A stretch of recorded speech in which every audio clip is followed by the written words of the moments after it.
predator eradication program for the U.S. Forest Service. For 20 years, he ran that program. And fresh out of the Yale Law School, okay, Aldo Leopold graduates from the Yale Forestry, not, did I say law school? Yale Forestry School, okay? The Yale School of Forestry, founded by Gifford Pinchot just a few years earlier. Aldo was one of the first graduating classes, I think. First or second graduating class from the Yale Forest School. 2-year program. So Aldo comes out to New Mexico and Arizona as a young man, age 22 years old, maybe 23. And about 1912, he and his crew, he's in charge of a Forest Service crew. They're having lunch high on a rim rock, and they see an animal swimming across the river, down below, the Black River. This is in the Apache National Forest in Arizona. And at first they think it's a deer, but then they realize that it's a wolf. And anyway, and Aldo Leopold describes the moment when he encountered, they shoot this wolf. They encounter this wolf and they shoot the wolf, and then Leopold scrambles down and stands there as this wolf slowly loses her life, dies. And now Leopold is writing about it 35 years later. 35 years later, Leopold is writing about this at the encouragement of his friend. And this is Leopold's mea culpa, his public apology and expression of regret for ever participating in eradication of wolves.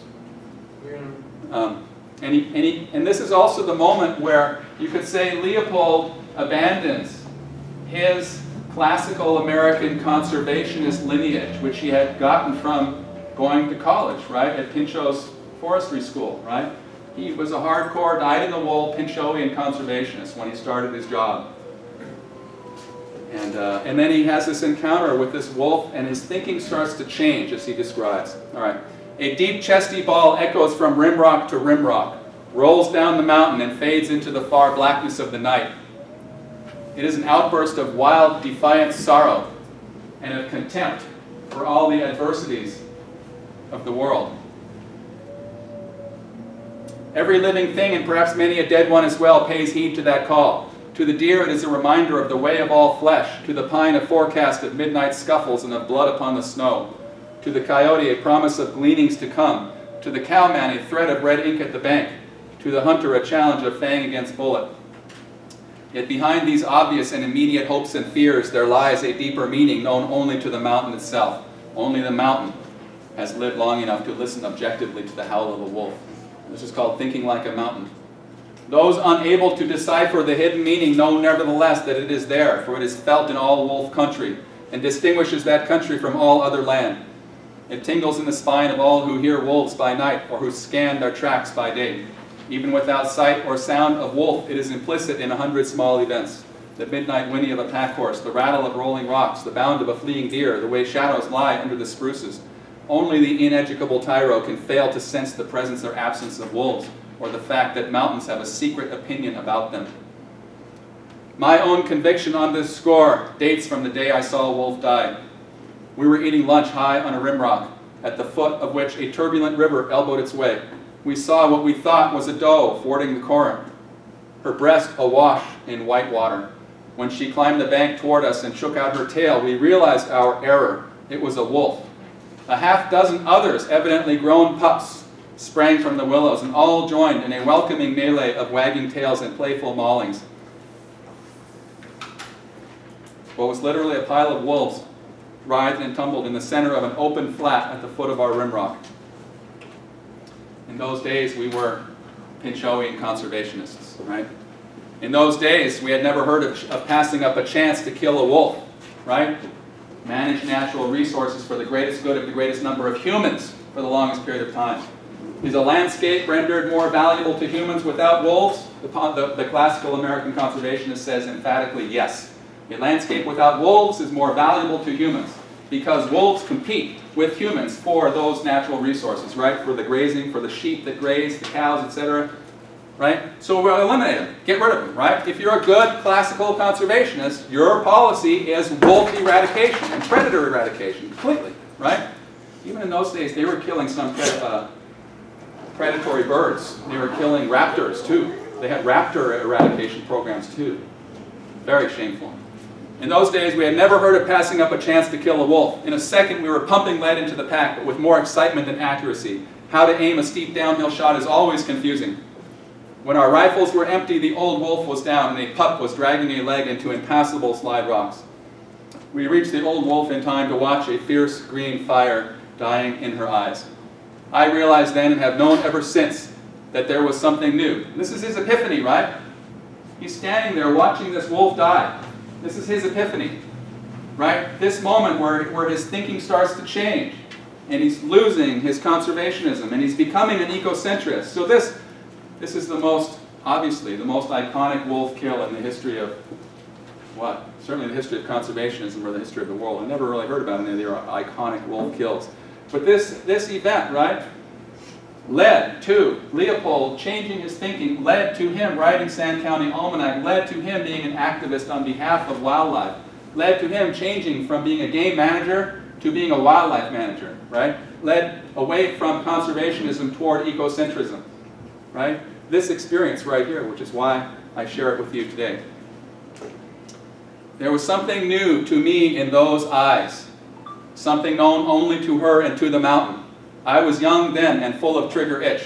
I thought that because fewer wolves, right, as a good conservationist, I thought that because fewer wolves meant more deer, that no wolves would mean hunter's paradise. But after seeing the green fire die, I sensed that neither the wolf nor the mountain agreed with such a view. Since then, I have lived to see state after state. Right now, he's describing his subsequent professional experience, working for the U.S. Forest Service, right? He did that for 20 years. His subsequent professional experience. I have watched the face of many a newly wolfless mountain and seen the south-facing slopes wrinkle with a maze of new deer trails. I have seen every edible bush and seedling browsed, first to anemic desuetude and then to death. I have seen every edible tree defoliated to the height of a saddle horn. Such a mountain looks as if someone had given God a new pruning shears and forbidden him all other exercise. In the end, the starved bones of the hoped-for deer herd, dead of its own too much, bleach with the bones of the dead sage or molder under the high-line junipers. I now suspect that just as a deer herd lives in mortal fear of its wolves, so does a mountain live in mortal fear of its deer. And perhaps with better cause, for while a buck pulled down by wolves can be replaced in 2 or 3 years, a range pulled down by too many deer may fail of replacement in as many decades. So also with cows. The cowman who cleans his range of wolves does not realize that he is taking over the wolf's job of trimming the herd to fit the range. He has not learned to think like a mountain. Hence we have dust bowls and rivers washing the future into the sea. We all strive for safety, prosperity, comfort, long life, and dullness. The deer strives with his supple legs, the cowman with trap and poison, the statesman with pen, the most of us with machines, votes, and dollars. But it all comes to the same thing, peace in our time. A measure of success in this is all well enough and perhaps is a prerequisite to objective thinking. But too much safety seems to yield only danger in the long run. Perhaps this is behind Thoreau's dictum, "In wildness is the salvation of the world." Perhaps this is the hidden meaning in the howl of the wolf, long known among mountains, but seldom perceived among men. And that's it. I'll see you on Tuesday. Enjoy your Leopold. Take your time with it. And have a good weekend, everybody. Okay. I'm going to take the rest of that. Yeah, no, really. You just count on it. Tuesday, Wednesday, yeah. Funny, huh? Yeah, get your hopes up.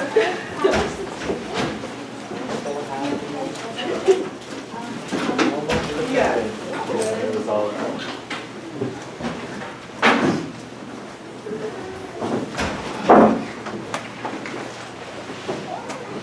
Okay. See you Tuesday. Have a fab day.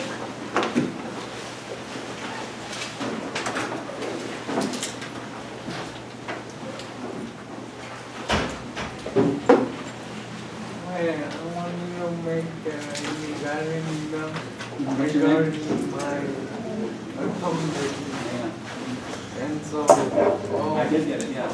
Tell me your name again. Wenceslas. Yes, yes. Wenceslas, huh? Wenceslas. Wenceslas. Now when I go, I Wenceslas. Okay. All right, yeah, I got that. And yeah, just whatever you need, man. Yeah. You're all set. Yeah, no worries. I just want to make sure that I'm on the roll for next time. Okay, yeah, you will. Alright. But I don't know when you get that off. Where's your buddy Clark? I know. Actually, my dad's brother, Clark, and they didn't want him backpacking with some kids in the Sierras growing up. But I'm really excited about this class. I took it about 7 years ago. Yeah, make sure to find it for this class. I was always text her like over that. So, Yeah, it's a lot of fun. It's just great. yeah. It's a magical world of environmental ethics. Totally. I can hear every break. I think so. All right. Yeah, at some point, maybe we help me. We'll put it on the First class, I have a lot of experience. Okay. If you're ever getting bad odds.